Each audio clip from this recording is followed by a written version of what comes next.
السلام علیکم ورحمۃ اللہ وبرکاتہ نحمدہ ونصلی علی رسولہ الکریم اما بعد اعوذ باللہ من الشیطان الرجیم بسم اللہ الرحمن الرحیم وَإِنْ أَرَدْتُمْ اسْتِبْدَالَ زَوْجٍ مَّكَانَ زَوْجٍ وَآتَيْتُمْ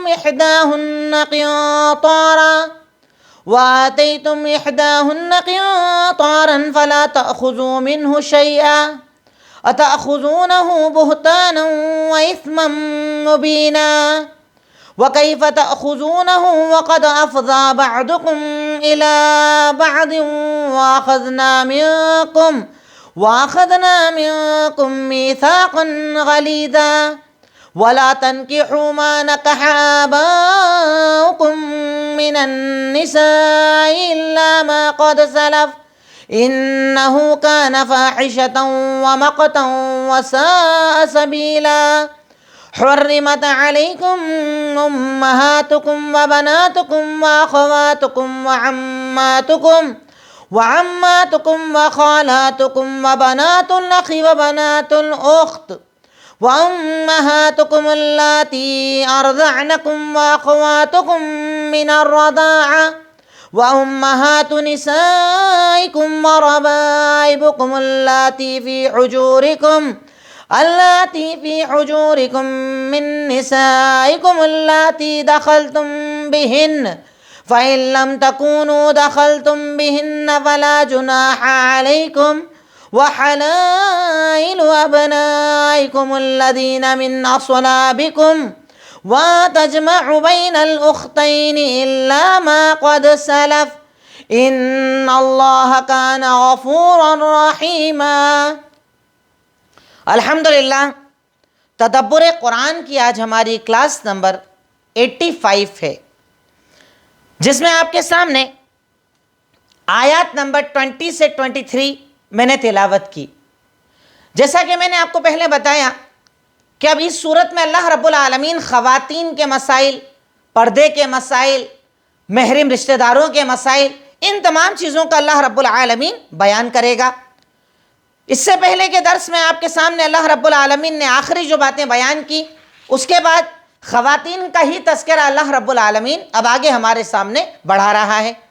سب سے پہلے آج کی آیات کا ترجمہ، وَإِنْ أَرَدْتُمْ اسْتِبْدَالَ زَوْجٍ مَّكَانَ زَوْجٍ، اگر تم ایک بیوی کی جگہ دوسری بیوی کو بدلنا چاہو، یعنی ایک کو طلاق دے رہے ہو دوسرا نکاح کر رہے ہو، اگر ایسا عمل کرنا چاہو، وَآتَيْتُمْ إِحْدَاهُنَّ قِنطَارًا، اور جو ابھی بیوی تمہارے پاس ہے تم نے اسے بہت سارا مال مہر میں دے رکھا ہو، فَلَا تَأْخُذُوا مِنْهُ شَيْئًا، تو تم اس سے کچھ مت لو۔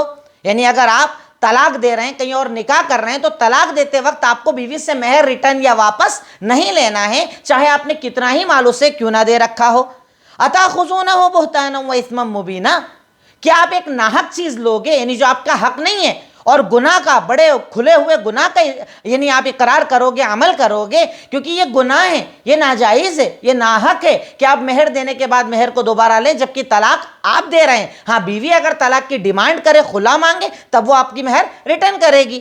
اس کے آگے اللہ تعالیٰ کہتا ہے وَكَيْفَ تَأْخُذُونَهُ قَدْ أَفْضَىٰ بَعْضُكُمْ إِلَىٰ بَعْضٍ، اور تم کیسے عورت سے یہ مال لے سکتے ہو جبکہ تم میں سے ایک دوسرے کے پاس گیا، یعنی تم نے ایک دوسرے سے اپنی ضرورتوں کو پورا کیا، ایک دوسرے کے ساتھ تم رہتے تھے۔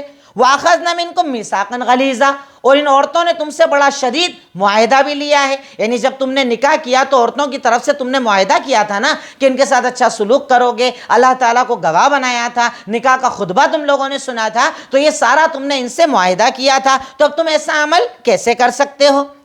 اس کے بعد اللہ تعالیٰ کہتا ہے وَلَا تَنكِحُوا مَا نَكَحَ آبَاؤُكُم مِّنَ النِّسَاءِ، اور تمہارے باپ نے اگر کسی عورت سے شادی کر رکھی ہے تو تم اس سے نکاح نہیں کر سکتے۔ یعنی ایسا ہوتا تھا عرب میں کہ ایک جیسے باپ ہے، آپ کا باپ ہے، لیکن اس نے 1 2 3 4 نکاح کر رکھے ہوں، تو باپ نے اگر کسی عورت سے نکاح کر لیا تو وہ تمہارے لیے حلال نہیں، گرچہ باپ مر جائے یا طلاق بھی دے دے۔ اگر باپ ہیں آپ کے، انہوں نے 3 نکاح کر رکھے ہیں، آپ کی والدہ کو چھوڑ دیجئے، ان کے علاوہ نکاح کر رکھے ہیں، تو اس عورت سے باپ کے نہ ہونے پر بھی آپ نکاح نہیں کر سکتے، آپ کے لیے جائز نہیں ہے، سوائے اس کے جو پیچھے گزر چکا۔ یعنی اگر پہلے کسی نے کیا تھا اب اسے چھوڑ دے، لیکن اب کوئی ایسا عمل نہ کرے، یہ حرام ہے۔ انہو کان فاحشہ، کیونکہ یہ فحاشی کا کام ہے، یہ اللہ کی ناراضگی کا کام ہے اور برا راستہ ہے، یعنی اللہ رب العالمین اس عمل کو پسند نہیں فرماتا ہے، آپ کو یہ عمل نہیں کرنا چاہیے۔ اس کے بعد اللہ رب العالمین اب یہاں پر محرم رشتہ داروں کا تذکرہ کر رہا ہے کہ عورت کے لیے محرم کون ہے، یا مرد کے لیے وہ کون سے عورتیں ہیں جن سے پردے کا مسئلہ نہیں اور نکاح حرام ہے، ان رشتوں کا اللہ رب العالمین یہاں پر ذکر کر رہا ہے۔ اللہ تعالیٰ نے ارشاد فرمایا حرمت علیکم امہاتکم، تمہارے اوپر حرام ہے تمہاری مائیں، وبناتکم تمہاری بیٹیاں، واخواتکم تمہاری بہنیں، وعماتکم تمہاری پھپھو، وخالاتکم تمہاری خالہ یعنی والد کی بہن اور والدہ کی بہن، وبنات الاخی بھائی کی بیٹی، وبنات الاخت بہن کی بیٹی، یعنی 7 رشتہ دار ہیں۔ وہ آگے میں حالانکہ اس کو اور زیادہ ایکسپلین آپ کے سامنے کر دوں گا، الگ سے بیان کروں گا تاکہ لکھنے میں مشکل نہ آئے، ابھی صرف ترجمہ سن لیجئے۔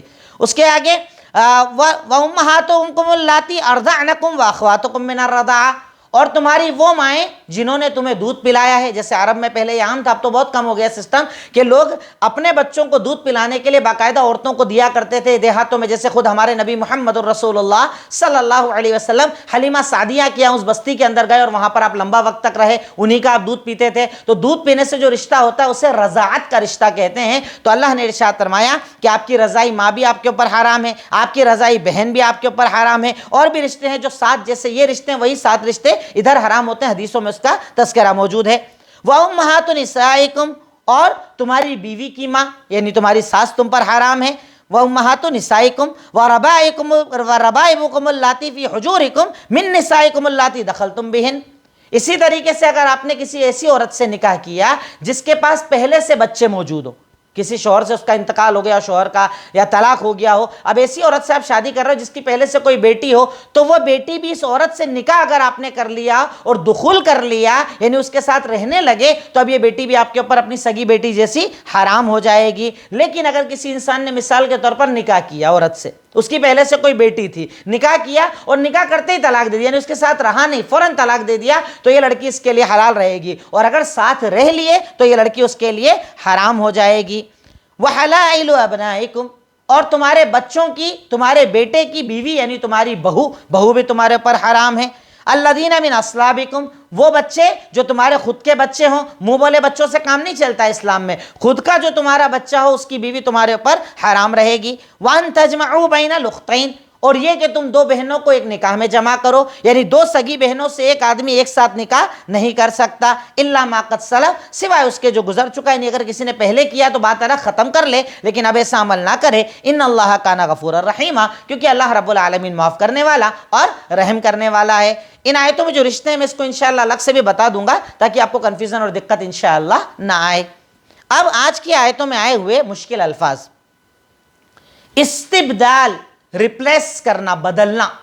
اب یہاں پر مراد بدلنا نہیں، مراد ہے طلاق دے دیا، یعنی ایک بیوی کو آپ نے طلاق دے دیا، دوسری لا رہے ہو، تو پہلی کا حق اسلام آپ کو بتا رہا ہے۔ قنطارہ، گریٹ اماؤنٹ، بہت سارا مال، قنطار کہا جاتا ہے، بہت سارا کوانٹٹی میں کوئی مال دیا جائے اسے قنطار کہا جاتا ہے۔ بہتانن، انجسٹس، ناحق، بنا حق کے کوئی چیز لینا۔ افضا، یو ہیو گون، تم گئے، ایک دوسرے کے پاس تم لوگ گئے نہیں، تم نے رشتہ آپس میں بنایا۔ مقتا، ہیٹ فل، ناراضگی کا عمل، مقتا مینس ناراضگی، اللہ کی ناراضگی والا عمل۔ عماتکم، فادر سسٹر، آپ کے والد کی بہن جسے ہم پھپھو کہتے ہیں۔ خالاتکم، مدر سسٹر جسے ہم خالہ کہتے ہیں۔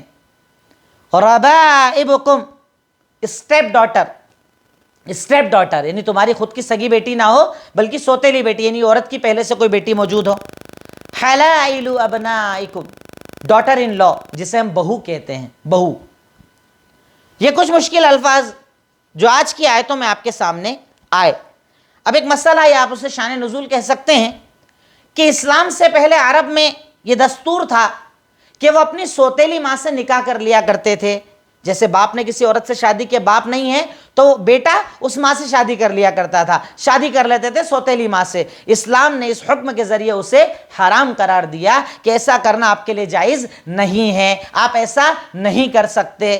اسی طریقے سے ایک اور چیز یہ تھی کہ اگر کسی کو منہ بولا بیٹا بنا لیا، اس کی بہو کو بھی اپنے اوپر حرام مانا کرتے تھے۔ جیسے آپ نے کسی کو اپنا بیٹا کہا، اب بیٹے کا انتقال ہو گیا تو وہ عورت آپ کے لیے جائز یا ناجائز؟ تو وہ جائز ہے اگر منہ بولا رشتہ ہے تو. لیکن اگر سگا بیٹا ہے تو وہ آپ کے لیے بہو ہمیشہ کے لیے حرام ہو گئی. بیٹا رہے نہ رہے وہ حرام رہے گی. لیکن اگر منہ بولا رشتہ ہے تو اس سے حلال اور حرام نہیں ہوتا اسلام میں. اللہ رب العالمین نے دو چیزیں آج کی آیتوں میں ہمیں بتائیں. اب اس کے بعد تدبر، یا آج کی آیتوں سے ہم نے کیا سیکھا؟ نمبر 1، ایک مرد کے اوپر حرام عورتیں کون سی ہے؟ سب سے پہلی چیز ہم نے یہ جانی، اور اس کو میں ڈیٹیل میں بتا دیتا ہوں الگ سے تاکہ آپ کو دقت نہ آئے کہ ایک مرد کے اوپر کون سی عورتیں حرام ہوتی ہے، کون سی عورتوں سے وہ نکاح نہیں کر سکتا. نمبر 1، جو اس کے رشتے کی وجہ سے حرام ہے، نسب کی وجہ سے حرام ہے. نسب کی وجہ سے وہ 7 عورتیں ہیں جن سے وہ نکاح نہیں کر سکتا.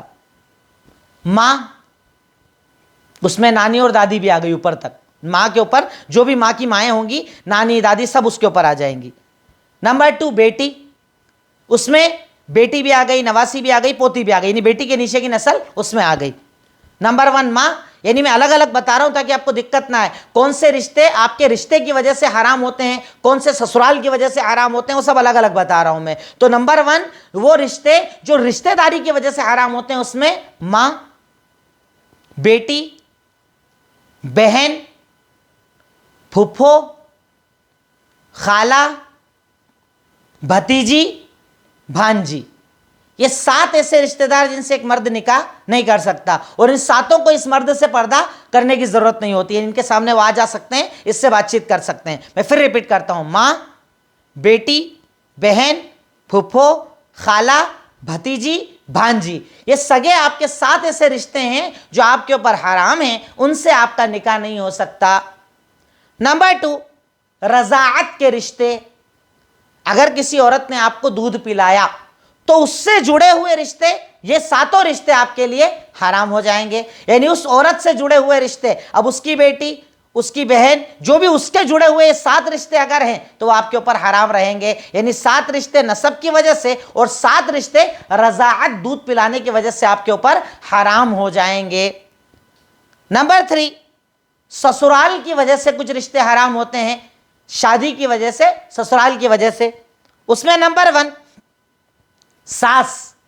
ساس آپ کے اوپر ہمیشہ کے لیے حرام ہے، یعنی اس سے پردہ نہیں کرنا ہے. نمبر 2، عورت کے پہلے خاوند کی بیوی، یعنی بیٹی. یعنی اگر کسی عورت سے آپ نے نکاح کیا، اس کی پہلے سے کوئی بیٹی موجود ہو، وہ بھی آپ کے اوپر حرام رہے گی. وہ بیٹی جسے سوتیلی بیٹی بھی ہمارے یہاں لوگ کہتے ہیں، وہ آپ کے اوپر حرام رہے گی. نمبر 3، بہو، آپ کے سگے بیٹے کی بیوی آپ کے اوپر حرام رہے گی. نمبر 4، 2 سگی بہنوں کو ایک ساتھ نکاح میں رکھنا. یعنی ایک بہن اگر آپ کے نکاح میں ہے تو دوسری بہن سے آپ نکاح نہیں کر سکتے. سگی بہنوں سے ایک ساتھ نکاح نہیں کیا جا سکتا. ایک کا انتقال ہو جائے آپ کر سکتے ہیں، جیسے عثمان غنی رضی اللہ تعالیٰ عنہ کو اللہ کے نبی نے اپنی 2 بیٹیاں دی تھی، پر ایک کے بعد ایک ساتھ 2 بہنوں کو جمع نہیں کر سکتے. اور 5واں اور آخری، یعنی جو سسرال سے حرام ہونے والا رشتہ ہے، وہ یہ: آپ کی بیوی کی پھپھو، خالہ، بھتیجی، بھانجی. یہ 4 کو آپ جمع نہیں کر سکتے. یعنی آپ کی بیوی کی سگی پھپھو، آپ 2 کو ایک ساتھ شادی میں نہیں رکھ سکتے. سگی خالہ، نکاح نہیں کر سکتے. سگی بھتیجی آپ کی بیوی کی، اس سے آپ نکاح نہیں کر سکتے. سگی بھانجی آپ کی بیوی کی، ان سے آپ نکاح نہیں کر سکتے. سمجھیے گا بات کو. بیوی آپ کی موجود ہے، اس کا انتقال نہیں ہوا، موجود ہے. اب اس کی سگی پھپھو، سگی خالہ، سگی بھتیجی، سگی بھانجی، ان 4 عورتوں سے بھی آپ نکاح نہیں کر سکتے جب تک آپ کی بیوی زندہ ہے. اگر بیوی کا انتقال ہو جائے یا طلاق ہو جائے تو اب یہ عورتیں آپ کے لیے حلال ہو جائیں گی، آپ ان سے نکاح کر سکتے ہیں. تو سسرال سے جو رشتے ایک مرد کے اوپر حرام ہوتے ہیں، وہ رشتے ہیں: ساس، آپ کی بیوی کی بیٹی، یعنی پہلے سے اس کی بیٹی موجود ہو، بہو، 2 سگی بہنوں کو جمع کرنا، اور نمبر 5، بیوی کی موجودگی میں اس کی سگی پھپھو، سگی خالہ، سگی بھتیجی، سگی بھانجی، ان سے ایک مرد نکاح نہیں کر سکتا. یہ اس کے اوپر حرام ہے. تو یہ وہ بنیادی رشتے جو ایک مرد کے اوپر حرام ہوتے ہیں. ایک مرد ان رشتوں سے پردہ نہیں کرے گا، یہ عورتیں اس مرد سے پردہ نہیں کریں گی، اور ان کا کبھی بھی نکاح نہیں ہو سکتا. اس چیز کا بہت زیادہ ہمیں لحاظ رکھنا چاہیے. محرم رشتہ دار کون، غیر محرم رشتہ دار کون، یہ ہر انسان کو کم سے کم پتہ ہونا چاہیے. نیکسٹ نمبر 2، طلاق کے وقت مہر واپس لینا حرام ہے. ہمارے یہاں یہ حرام بہت چلتا ہے، اس کو لوگ حلال مان کے کرتے ہیں. بیوی سے اگر کوئی نافرمانی کا عمل ہو گیا، اگر کوئی بات بگڑ گئی، طلاق دینے کی نوبت آ جائے، اس سے پوری مہر ریٹرن لے لیتے ہیں، مہر واپس کرو، مہر واپس کرو، جبکہ آپ لے نہیں سکتے ہو۔ بیوی آپ کے ساتھ رہی، آپ کے ساتھ زندگی گزاری، اب آپ کے لیے جائز ہی نہیں ہے کہ آپ اس سے مہر واپس لیں، آپ مہر واپس نہیں لے سکتے اس سے۔ مہر واپس لینا حرام ہے، مہر واپس نہیں لی جا سکتی۔ ایک بار جو مہر دے دی وہ طلاق کے وقت آپ دوبارہ اس سے نہیں لے سکتے۔ نیکسٹ، وعدہ پورا کرنا لازم ہے، چاہے بیوی کا ہی حق کیوں نہ ہو۔ وعدہ آپ نے کسی سے بھی کیا ہو، اگر وعدہ کیا ہے کہ میں آپ کے ساتھ ہوں، میں آپ کا ساتھ دوں گی، میں آپ کا ساتھ دوں گا، میں آپ کے ساتھ رہوں گا، کوئی بھی اگر وعدہ کیا ہے، وعدہ پورا کرنا پڑے گا، گرچہ بیوی سے ہی کیا ہوا وعدہ کیوں نہ ہو۔ اگر وعدہ کیا ہے آپ کو اس کی ذمہ داریاں نبھانا پڑے گی، اس کا حق ادا کرنا پڑے گا، کپڑا، کھانا پینا، رہنے کا انتظام کرنا پڑے گا۔ اگر وعدہ کیا ہے تو وعدہ پورا کرنا پڑے گا، اور وعدہ ہم سب کرتے ہیں پر ہمیں یاد نہیں رہتا۔ وعدہ کب کرتے ہیں؟ نکاح کے ٹائم، جب نکاح ہوتا ہے نا، تب ہمارے ہاں مولوی صاحب کھڑے ہوتے ہیں نا، ہمیں پتہ ہی نہیں ہوتا مولوی صاحب نے ہم سے کون کون سے وعدے لے لیے، کیونکہ وہ عربی کا ترجمہ ہمیں نہیں بتا پاتے۔ اگر وہ بتاتے تو ہمیں پتہ ہوتا ہم نے کیا وعدہ لیا۔ اور میں کوشش کروں گا کہ آج کا درس معذرت کے ساتھ تھوڑا سا لمبا ہوگا، میں وہ خطبہ نکاح بھی آپ کے سامنے ترجمہ کر دوں گا تاکہ آپ کو یہ پتہ چلے کہ خطبہ نکاح میں بولا کیا جاتا ہے۔ بہرکیف وعدہ پورا کرنا لازم ہے، چاہے آپ وہ وعدہ آپ نے بیوی سے ہی کیوں نہ کیا ہو۔ ہر ایک کا وعدہ آپ کو پورا کرنا پڑے گا، جس سے آپ نے جو وعدہ جس طریقے سے کیا ہے، وعدہ پورا کرنا ایک مسلمان کی زندگی ہے۔ نیکسٹ، خطبہ نکاح کیا ہے؟ آپ جانتے ہیں اللہ کے نبی صلی اللہ علیہ وسلم جب کبھی نکاح پڑھاتے ایک خطبہ دیا کرتے تھے۔ میں آج وہ خطبہ آپ کے سامنے صرف ترجمہ بتا رہا ہوں تاکہ زیادہ بات لمبی نہ ہو، پر آپ کو اتنا دھیان میں آئے کہ اللہ تعالیٰ کیا کیا بلوا رہا ہے آپ سے۔ اس کے بعد آپ بولتے ہو قبول قبول، جو بولتے ہو نا قبول، وہ اس کے بعد بولتے ہو کہ اللہ میں نے سب مان لیا جو تیرے نبی نے ہمیں سکھایا اور ہمیں بتایا ہے۔ اب خطبہ نکاح کیا ہے؟ خطبہ نکاح میں آپ کے سامنے 3 آیتیں تلاوت کی جاتی ہے، 3 جگہ سے الگ الگ آیتیں تلاوت کی جاتی ہے۔ نمبر 1 سورہ آل عمران آیت نمبر 102، اللہ تعالیٰ ارشاد فرماتا ہے یا ایھا الذین آمنوا اتقوا اللہ حق تقاتہ ولا تموتن الا وانتم مسلمون۔ اے وہ لوگوں جو ایمان لائے ہو، اپنے رب کا تقوی اختیار کرو، اپنے رب سے ڈرو جیسے اس سے ڈرنے کا حق ہے، اور تم مت مرو مگر اسلام پر، یعنی تمہاری موت اسلام پر آنا چاہیے۔ آپ غور کرو، خطبہ نکاح ہے، یہ نکاح کا خطبہ آپ کے سامنے میں بتا رہا ہوں۔ نکاح کا خطبہ خوشی کا موقع، اور اللہ تعالیٰ پہلی آیت میں بول رہا ہے اللہ تعالیٰ سے ڈرو جیسے ڈرنے کا حق ہے، اور تمہاری موت اسلام پر آنا چاہیے۔ اس کا مطلب اللہ تعالیٰ نکاح کے وقت آپ کو یہ پابند کر رہا ہے کہ یہاں پر بہت سوچ سمجھ کے کام کرنا، اللہ کا ڈر حاضر ناظر رکھنا، یہ یقین رکھنا کہ رب العالمین مجھے دیکھ رہا ہے، یہاں پر جو بھی میں کر رہا ہوں اللہ تعالیٰ کو سب پتہ ہے۔ سوچئے پھر وعدہ کیسے پورا کرے گا مرد اگر اس آیت کا ترجمہ جان لے، کتنا پیارا ترجمہ ہے۔ دوسری جو چیز پڑھی جاتی ہے سورہ نساء آیت نمبر 1، یا ایھا الناس اتقوا ربکم الذی خلقکم من نفس واحدہ وخلق منها زوجها وبث منهما رجالا كثيرا ونساء واتقوا الله الذي تساءلون به والارحام ان الله كان عليكم رقيبا۔ یہ دوسری آیت امام صاحب آپ کے سامنے پڑھتے ہیں جب خطبہ نکاح ہوتا ہے، کیونکہ اللہ نے اس آیت میں کہا ہے کہ عورتوں نے جو وعدہ لیا ہے نا اسے پورا کرو، تو وعدے میں آپ کو بتا رہا ہوں کیا کہا، اے لوگوں اپنے رب کا تقوی اختیار کرو جس نے تمہیں ایک مرد یعنی حضرت آدم سے پہلے ان کی بیوی کو پیدا کیا، اور ان میاں بیوی سے اللہ تعالیٰ نے بہت سارے مردوں اور عورتوں کو بنایا اور سب کو پھیلا دیا۔ پہلے اللہ تعالیٰ ہمیں ہماری تخلیق بتا رہا ہے کہ تم اللہ کا شکر ادا کرو اس موقع پر، اگر تم بیٹھے ہو نکاح کر رہے ہو تو اللہ کا شکر ادا کرو کہ اللہ نے تمہیں پیدا کیا، ایک مرد سے اللہ نے عورت، عورت سے اللہ نے اتنے سارے بچے بنائے اور سب کو دنیا میں پھیلا دیا۔ بث منہما رجالا کثیرا ونساء۔ پھر اللہ کہتا واتقوا اللہ الذی تساءلون بہ والارحام، تم اللہ تعالیٰ سے ڈرو جس کے نام پر تم لوگوں سے ڈیمانڈز کرتے ہو، ایک دوسرے سے کوئی چیز مانگتے ہو۔ اسپیشلی اللہ جو کہہ رہا ہے رشتہ داری کے معاملے میں ڈرو، رشتے نبھاؤ۔ ایک بچی سے اگر تم نکاح کر رہے ہو نا تو تم ایک نیا رشتہ جوڑ رہے ہو، اس کا حق ادا کرنا پڑے گا۔ ٹھیک ہے محبت کم زیادہ ہوتی ہے پر حق میں کمی نہیں کر سکتے آپ، کپڑا، کھانا پینا، رہنا، وقت، یہ سب دینا پڑے گا آپ کو۔ رشتہ داری کے بارے میں اللہ تعالیٰ ڈرا رہا ہے، لڑکے کو بھی ڈرا رہا ہے، لڑکی کو بھی ڈرا رہا ہے، دونوں سوچ سمجھ لو، اس کے بعد یہ عمل کرنا، اس کے بعد قبول کرنا۔ والارحام، اس کے بعد اللہ تعالیٰ کہتا ہے ان اللہ کان علیکم رقیبا۔ اللہ تعالیٰ تمہارے اوپر ذمہ دار ہے، اللہ تعالیٰ تمہارے اوپر ذمہ دار ہے. یعنی اگر مرد حق ادا نہ کرے، عورت حق ادا نہ کرے، مرد کو ذمہ دار بنایا ہے کہ اسے گھر چلانا ہے، کمانا ہے، محنت کرنی ہے، کھانے کا انتظام اسے کرنا ہے، کپڑا اسے لانا ہے، بیوی کی ہر ضرورت پوری کرنا ہے. بیوی کا کام ہے ساری چیزوں کو سنبھالنا ہے، سمیٹنا ہے. ان دونوں کو اپنا اپنا کام کرنا پڑے گا. ہمارے یہاں کئی جگہ بیلنس بالکل الٹا ہوتا ہے، مرد کچھ نہیں کر رہے ہیں، عورتیں سارے کام کر رہی ہے. تو پھر آپ نے قوام جب عورت کو بنا دیا تو آپ کو عورت کی برداشت بھی کرنا پڑے گی. پر شریعت یہاں پر کہہ رہی کہ اللہ آپ پر ذمہ دار ہے. یہ وعدے جو آپ کر رہے ہو نا، اللہ ذمہ دار ہے، وعدوں کو پورا کرنا، نہیں تو کل روز قیامت اللہ تعالیٰ آپ سے سوال کرے گا. تیسری آیتیں جو پڑھی جاتی ہیں سورہ احزاب آیت نمبر 70 اور 71. یا ایھا الذین آمنوا اتقوا اللہ وقولوا قولا سدیدا یصلح لکم اعمالکم ویغفر لکم ذنوبکم ومن یطع اللہ ورسولہ فقد فاز فوزا عظیما. اللہ کہتا ہے کہ اے وہ لوگوں جو ایمان لائے ہو، رب کا تقوی اختیار کرو، اللہ تعالیٰ کا تقوی اختیار کرو، وقولوا قولا سدیدا، سیدھی بات سچی بات کرنے والے بن جاؤ. ہمارے نکاح کے کتنا جھوٹ بولتے ہیں نا. آپ کی بیٹی کو، بہو کو، تو جو یہ بیٹی ہے نا اسے تو ہم بیٹی بنا کے لے جا رہے ہیں، کچھ نہیں کرنا پڑے گا اسے، یہ تو بالکل ایسے سے رہے گی. ایسا ہوتا ہے کیا؟ سارے کام کرنا ہے، کپڑے بھی دھونا ہے، گھر بھی چلانا ہے، سب کرنا پڑتا ہے. اس لیے جھوٹی باتیں مت کرو.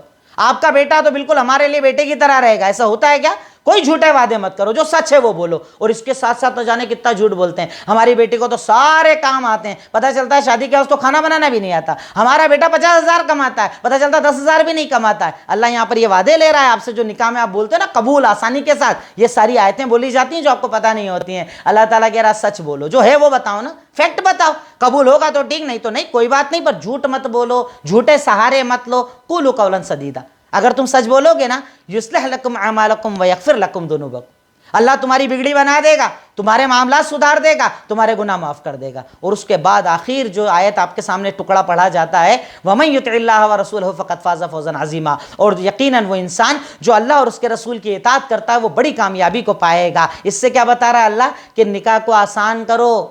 ڈی جے چل رہے ہیں، ہلدیوں کے کھانے ہو رہے ہیں، منگنیوں کے کھانے ہو رہے ہیں، بڑے بڑے لوازمات کے ساتھ پروگرام ہو رہے ہیں، بچی کی شادی میں 2-2 ہزار لوگوں کے پروگرام ہو رہے ہیں. یہ سب حرام ہے. اور اس کا جانتے ہیں نتیجہ کس پر آتا ہے؟ آپ کی اولاد پر. رشتے بگڑ جاتے ہیں، نکاح ٹوٹ جاتے ہیں، سارے رشتے خراب ہو جاتے ہیں. کب؟ تو اللہ کہہ رہا ہے اس معاملے میں بھی اللہ اور اس کے رسول کی اطاعت کرو، آسان نکاح کرو، بلکہ بائیکاٹ کرو ایسی مجلسوں کا. دعوتیں آئیں، سگائی کی مت جائیے، ہلدی کی مت جائیے، بارات کی مت جائیے، صرف ولیموں میں جائیے جس میں شرعی طریقے پر بلایا جائے اسی میں جائیے. اگر ایسا ڈنر ہوتا ہے جہاں مرد عورت ایک ساتھ کھانا کھاتے ہیں، کھڑے ہو کر کھانا کھلایا جاتا ہے، چھوڑ کر آ جائیے مجلسیں. یہ شریعت کا حکم ہے. اگر آپ عمل کریں گے تب آپ کی زندگی بہتر بنے گی. میرا مقصد اس درس میں، اس خطبے کے بیان کا یہی تھا کہ آپ کو یہ پتہ ہونا چاہیے کہ آپ وہ قبول اتنا آسانی سے جو بولتے ہو نا، لڑکا اور لڑکی کتنے ساری ذمہ داریوں کو اٹھانے کا اللہ تعالیٰ سے وعدہ کرتے ہیں. تو اللہ کہتا ہے اللہ اور اس کے رسول کی جو اطاعت کرتے ہیں یقیناً وہ کامیابی کو پانے والے ہیں. نیکسٹ، رشتے کی اہمیت پتہ چلی کہ اللہ نے صرف اسی لیے کئی رشتوں کو حرام کیا ہے تاکہ ہمارے تعلقات مضبوط رہیں. رشتوں کی اہمیت پتہ چلی. اب اگر ماں جائز ہوتی تو رشتے ٹوٹتے نا. بہن، بیٹی، وہ لوگ جن کے ساتھ ایک مرد زندگی گزارتا ان سے رشتوں کا تصور کر سکتا تھا کیا؟ تو شریعت نے ان رشتوں کو حرام کیا جن کے ساتھ آپ زندگی گزارتے ہو تاکہ آپ کے تعلقات مضبوط ہوں. اس سے پتہ چلتا ہے کہ اسلام کیا مذہب ہے. اسے رب نے بنایا ہے. انسانی فطرت جسے پسند کرتی ہے. کیا کوئی باپ پسند کرے گا بیٹی سے نکاح کرنا؟ بھائی پسند کرے گا سگی بہن سے نکاح کرنا؟ نہیں. تو شریعت نے انہی رشتوں کو حرام کیا جن کو آپ ایکسیپٹ نہیں کر پائیں گے اپنی زندگی میں. باقی سب کو حلال کر دیا، سارے رشتے حلال کر دیے. اس سے پتہ چلتا ہے کہ اسلام میں رشتوں کی کتنی زیادہ اہمیت ہے. اسلام رشتوں کو مکمل کروانا کتنا زیادہ پسند کرتا ہے کہ شریعت نے، اللہ رب العالمین نے ہم سے یہ معاملہ رکھوایا تاکہ ہم اس پر محنت کر سکیں، حلال اور حرام کی تمیز کر سکیں، رشتوں کو مضبوط بنا سکیں. یہ ایک بڑی پیاری چیز اللہ تعالیٰ نے ہمیں یہاں پر بتائی. نیکسٹ، مہر کی کوئی حد اور لمیٹیشنز نہیں ہیں. مہر کی کوئی حد نہیں ہے. زیادہ سے زیادہ چاہے جتنا، کم سے کم چاہے جتنا، کوئی لمیٹیشنز نہیں. زیادہ بھی دے سکتے، کم بھی دے سکتے. ڈیپینڈ کرتا ہے دلہا اور دلہن پر. دلہن ڈیمانڈ کرے گی، دلہا اپنی طاقت بتائے گا، دونوں جس پر متفق ہو جائیں وہ مہر طے کی جائے گی، وہ مہر ادا کی جائے گی. پر ہمارے یہاں پر تو عورتیں اتنی بڑی بڑی مہر بولتی ہے کہ آدمی طلاق دینے میں ڈرے گا. ذرا 50,000 رکھو، 1,00,000 رکھو. اس کے لیے مہر نہیں ہوتی ہے. مہر تو آپ کا حق ہے، آپ نے بولا، اس نے فوراً آپ کو ادا کر دیا، فوراً دے دینا چاہیے، نکاح کے وقت دے دینا چاہیے، یہ افضل. تو مہر کی کوئی لمیٹیشنز نہیں ہے، کوئی دائرہ نہیں ہے، نہ زیادہ نہ کم، کتنی بھی مہر رکھی جا سکتی ہے. لیکن اس کے بعد بھی مہر میں نیکسٹ پوائنٹ لکھ لیجئے، مہر میں درمیانہ اختیار کرنا چاہیے. اور اس کے لیے میں بڑی پیاری چیز بتاؤں، اللہ کے نبی صلی اللہ علیہ وسلم نے جتنے بھی نکاح کیے اور اپنی بچیوں کے جتنے نکاح کیے، جانتے ہیں مہر کتنی رکھی ہے آپ نے؟ اچھے حالات میں بھی کمزور حالات میں بھی آپ کی مہر، یعنی اللہ کے نبی صلی اللہ علیہ وسلم کی، نہ بیٹیوں کی نہ بیویوں کی، کسی کی بھی مہر 12 اوقیہ چاندی سے زیادہ نہیں تھی. اوقیہ عربی کا ایک مقدار ہے، 12 اوقیہ چاندی، جس کو اگر ہم کرنسی میں جوڑیں تو تقریباً 2700 روپے. اس سے زیادہ کسی کی مہر نہیں تھی. 2700 روپے اینڈ فائنل. 2500 سے 2700 کے بیچ کا بھاؤ آئے گا 12 اوقیہ چاندی کا. یہ بات اب لکھیں تاکہ آپ کے ذہن میں رہے کہ اللہ کے نبی کی جتنی بیویاں تھیں، یعنی ہماری امہات المومنین جتنی بھی ہیں، اللہ کے نبی کی جتنی بچیاں ہیں، کسی کے بھی نکاح میں آپ نے 12 اوقیہ چاندی سے زیادہ مہر کا سسٹم نہیں رکھا. 2500 سے 2700، بس اس سے زیادہ آپ نے کبھی مہر نہیں رکھی. تو یہ سنت پر ہمیں بھی عمل کرنا چاہیے، ورنہ کئی بار ہوتا ہے مہر زیادہ رکھنے کی وجہ سے ہی مسائل بگڑ جاتے ہیں. تو مہر لمیٹیڈ رکھنا چاہیے. نیکسٹ، طلاق میں بھی اچھا اخلاق اختیار کرنا چاہیے. یہاں تو کون ہمارے اخلاق دکھاتا ہے؟ طلاق کا مطلب یہ ہے کہ جتنا اسے اذیت دے سکتے ہیں دو، جتنا پریشان کر سکتے ہو پریشان کرو، جتنی تکلیف دے سکتے ہو دو. ہمارے یہاں تو یہ سسٹم ہے نا. شریعت کہہ رہی ہے وہاں پر بھی اچھا اخلاق دکھاؤ، اس سے مہر ریٹرن مت مانگو، اچھی طریقے سے رکھو، چھوڑو تو اچھے سے چھوڑو، رکھو تو اچھے سے رکھو. یعنی شریعت ہمیں بتا رہی کہ طلاق جیسے حالات میں بھی آپ اپنا اخلاق مت بگاڑو، اپنا کردار مت بگاڑو، اپنے آپ کو مت بگاڑو، اچھائی کو اپناؤ، اچھائی کا سلوک رکھو. یہ حرام ہے کہ آپ اس عورت کے ساتھ برا سلوک کرو، اچھائی کے ساتھ پیش آؤ، گرچہ آپ طلاق ہی کیوں نہ دے رہے ہو. طلاق میں بھی برا اخلاق رکھنا اسلام نے حرام قرار دیا. اور ہمارے ہاں تو لوگ نکاح میں ہی طلاق جیسے حالات بنا دیتے ہیں. بدتمیزی کرنا، گالیاں دینا، منہ پھلانا، آتے جاتے الٹی سیدھی باتیں کرنا، تانے مارنا، تانے مار مار کے بات کرنا، یہ سب طلاق کے علاوہ اتنی زندگی بگاڑ کر رکھتے ہیں. شریعت میں جائز نہیں ہے. اچھا اخلاق اپناؤ. ایک عورت نے آپ کے لیے سب کچھ چھوڑ دیا، اپنا گھر بار، اپنے تعلقات، اپنی رشتہ داری، اپنا باپ، سب کچھ چھوڑ دیا صرف آپ کے لیے. آپ نے اسے کیا حق دیا؟ آپ کو سوچنا چاہیے، اس کا فیصلہ آپ کو کرنا چاہیے. نیکسٹ، ایک بات یہ بھی پتہ چلی کہ شریعت میں ماں باپ کا مقام یا ماں باپ کا ہونا کتنی عظمت والی بات ہے. ماں باپ کا مقام بھی شریعت نے بتایا. امہات سے اللہ تعالیٰ نے شروعات کی، ماؤں سے شروعات کی، جس میں اللہ رب العالمین ہمیں یہ بھی بتا رہا ہے کہ اس کا مقام کتنا اوپر ہوتا ہے. اللہ نے حرمت والے رشتوں میں سب سے پہلے اس کو بنایا. اللہ تعالیٰ نے اس کو مقام اور مرتبہ اور عظمت عطا کی. اس سے پتہ چلتا ہے کہ اللہ تعالیٰ نے اسے کتنا زیادہ عظمت والا، کتنا بڑا مقام اور مرتبہ عطا کیا ہے. تو آج کی آیتوں میں آپ کے سامنے خاص طور پر محرم رشتہ داروں کا جو ذکر آیا، میں نے ترجمے بھی بتا دیا، الگ سے بھی لکھوا دیا تاکہ آپ کو کنفیوژن نہ رہے، دقت نہ رہے. اور نوٹس میں بھی انشاءاللہ چیزیں آپ کے سامنے اور زیادہ کلیئر ہو جائیں گی. آخری پوائنٹ ہے عمل. مہر کو خوش دلی سے ادا کرو اور مہر میں آسانی رکھو. خوش دلی سے مہر ادا کرو، جتنی خوش دلی سے ہو سکتا ہے نا مہر ادا کرو، اور مہر میں آسانی کرو، جتنا آسان ہو سکتا ہے اتنی آسانی کے ساتھ مہر کو ادا کر دیا کرو. نیکسٹ، اسلام میں عورت کا کیا مقام ہے، اس پر غور کرو کہ اللہ رب العالمین نے عورت کو کتنا اونچا مقام دیا، اللہ رب العالمین نے عورت کو کتنا اونچا درجہ دیا. اس پر ایک مرد کو بہت زیادہ غور کرنا چاہیے، عورت کے مقام اور مرتبے کو سمجھنا چاہیے. نیکسٹ، رشتے کی اہمیت پتہ چلی، اس لیے رشتے نبھاؤ. رشتے کو شریعت نے بڑی اہمیت دی ہے. رشتوں کو، رشتہ داریوں کو، تعلقات کو اللہ رب العالمین نے بڑی عظمتیں عطا کی ہیں. رشتوں کو سنبھالنا، رشتوں کو نبھانا، تعلقات کو نبھانا شریعت نے بڑا اونچا درجہ رکھا ہے. اس کی بھی اہمیت سمجھو. اور آخری چیز، وعدے کرو تو وعدے پورے کرو. چاہے کسی سے بھی کرو، کوئی بھی وعدہ کرو، وعدہ کرو تو وعدہ پورا کرو. وعدوں کو پورا کرنا شریعت کا طریقہ ہے، اسلام کا طریقہ ہے، اللہ کو پسند ہے، اللہ کے نبی کو پسند ہے. اس لیے وعدے کرو تو وعدے برابر پورے کرو، وعدہ خلاف ورزی نہ کرو. اللہ رب العالمین اس عمل کو پسند نہیں فرماتا ہے. تقریباً انہی باتوں پر ہماری بات آج کی مکمل ہوتی ہے. اللہ رب العالمین سے دعا گو ہوں کہ اللہ تعالی ہم تمام کو کہنے سننے سے زیادہ عمل کی توفیق عطا فرمائے. اللہ رب العالمین ہماری زندگیوں میں برکتیں عطا فرمائے، قرآن سے ہماری محبت کو اور زیادہ بڑھائے. اللہ تعالی ہم تمام کی زندگیوں میں جو تکلیفیں پریشانیاں اللہ تعالیٰ اسے دور فرمائے. اللہ تعالیٰ تیرے دین کے لیے ہم جو کام کرتے ہیں اللہ تعالیٰ تو اسے قبول فرما. اللہ تعالیٰ جو ہم سے نافرمانی کا کام ہوتا ہے تو اسے معاف فرما. جزاک اللہ خیر. السلام علیکم ورحمۃ اللہ وبرکاتہ.